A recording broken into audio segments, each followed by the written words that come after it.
Good day, guys. Good day to you all. Welcome back to the Formula Sports channel. Welcome back to the Formula Sports channel. Thanks for being here.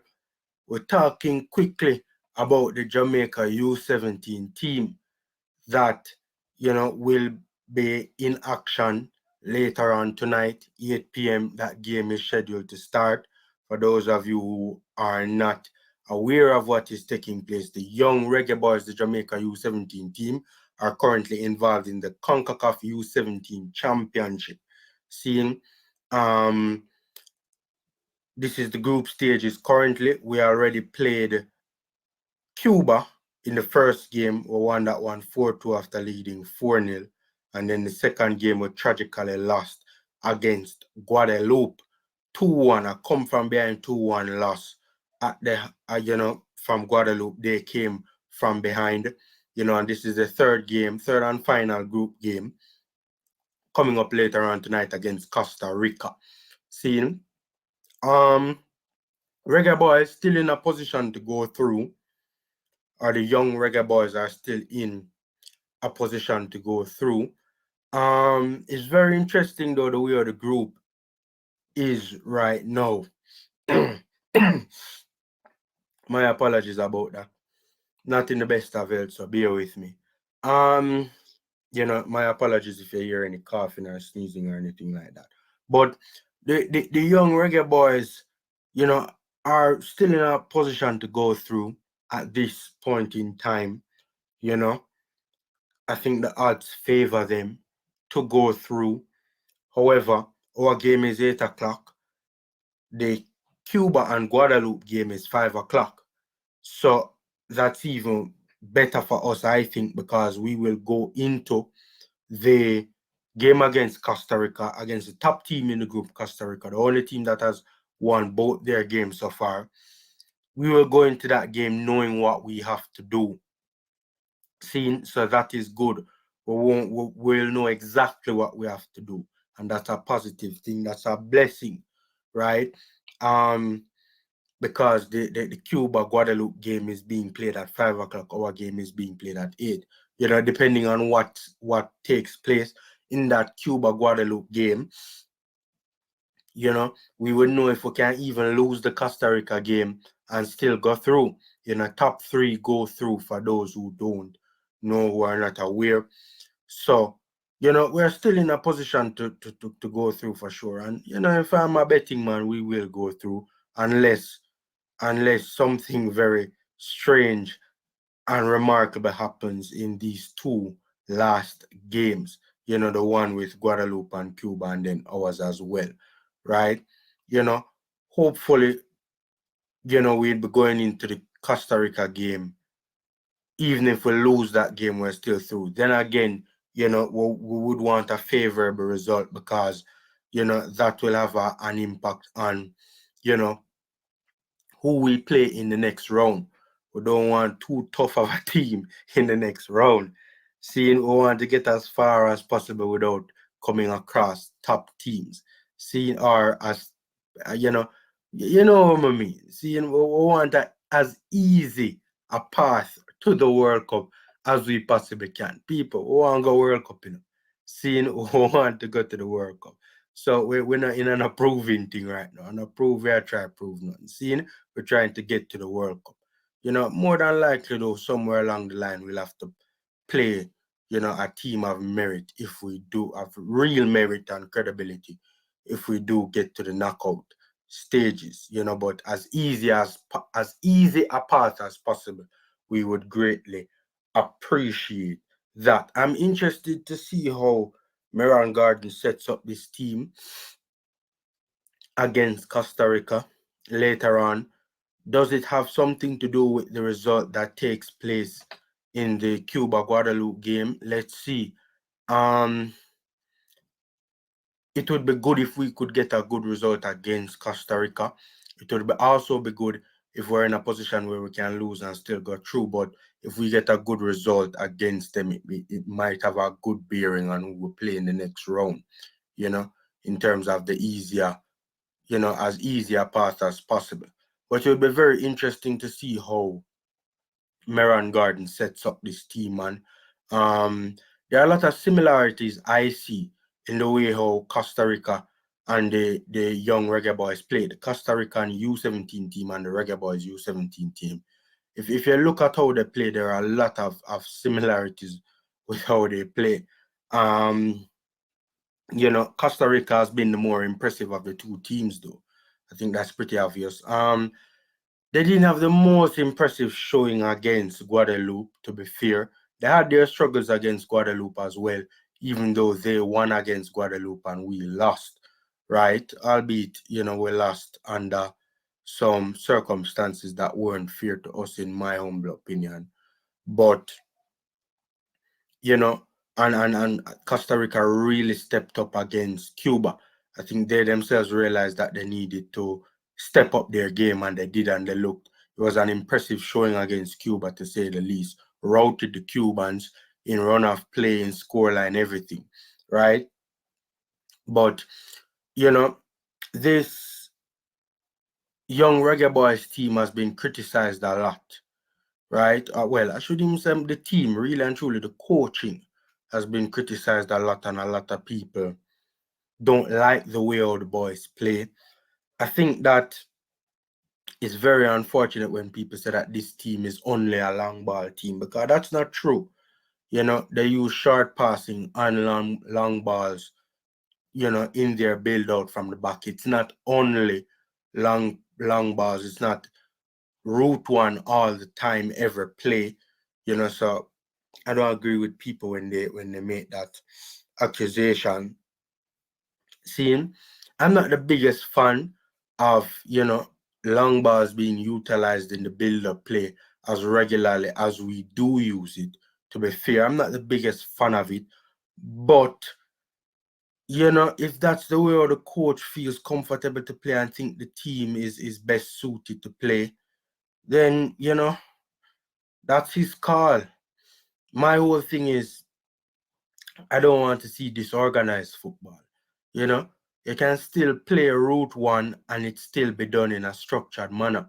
What we have seen from past national teams is route one in an unstructured manner. You know, route one in a structured manner, I don't have an issue with it. And I don't have that, it's not that big of an issue to me personally. Yes, I'd rather see a different style of play, but hey, you know, and for me personally, I think that this is organized football. It's a lot. There's a route one plays a massive role in the build-up, but it's done in an organized manner. So me personally, you know, I am not as big a critic as others who are just, you know, don't want to see the ball left the ground, really and truly. I also hear a lot of people criticizing the substitutions from even the last game and saying that that needs to improve going forward into this game. Blah blah blah blah blah blah. I don't see any. I don't really. My thing is, it's a matter of philosophical thinking, and you know how you see the game, because I understood what the coach was trying to do in the last game. A lot of people are saying when we got the red card, we should have locked shop, you know, stack up everything behind the ball, bring on defenders, all of that sort of stuff, right? And, you know, we're a little bit annoyed by the amount of more attacking-minded substitutions that took place.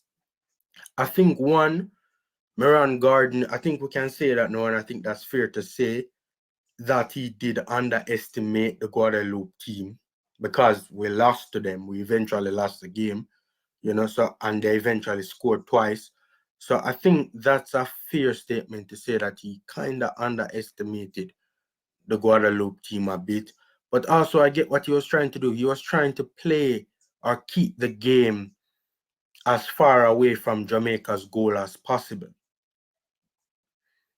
You know, and sometimes some teams do that. Some coaches do that, right? I think that's what the substitutions were geared towards, keeping the game as far or as consistently away from our goal as we possibly could.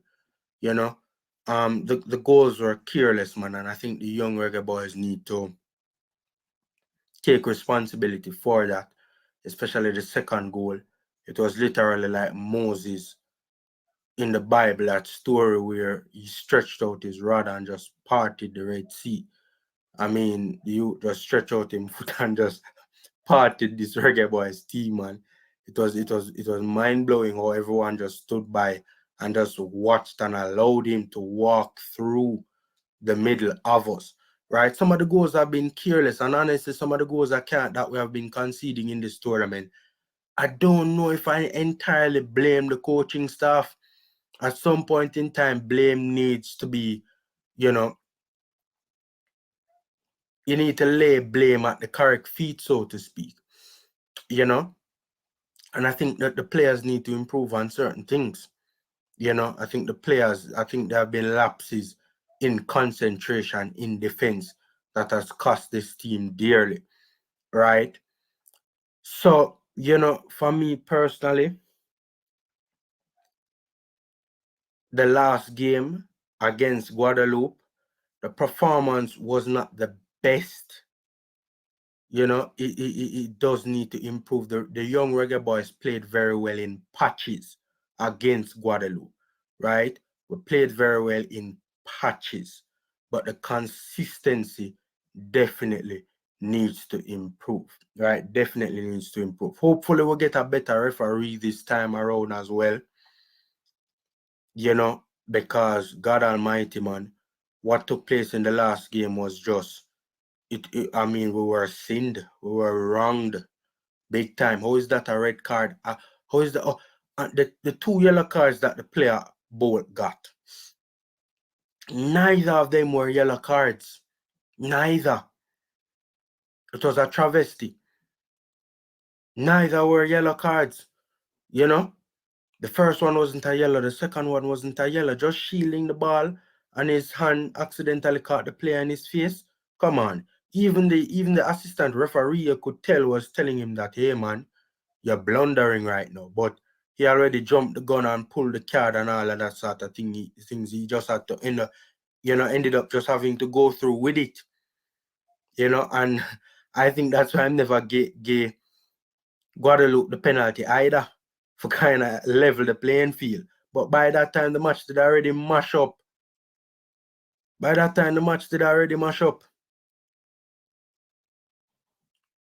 Very unfortunate, man. And even we had a chance very late in the game that the referee called a foul just as the forward was about to pull the trigger. Seen?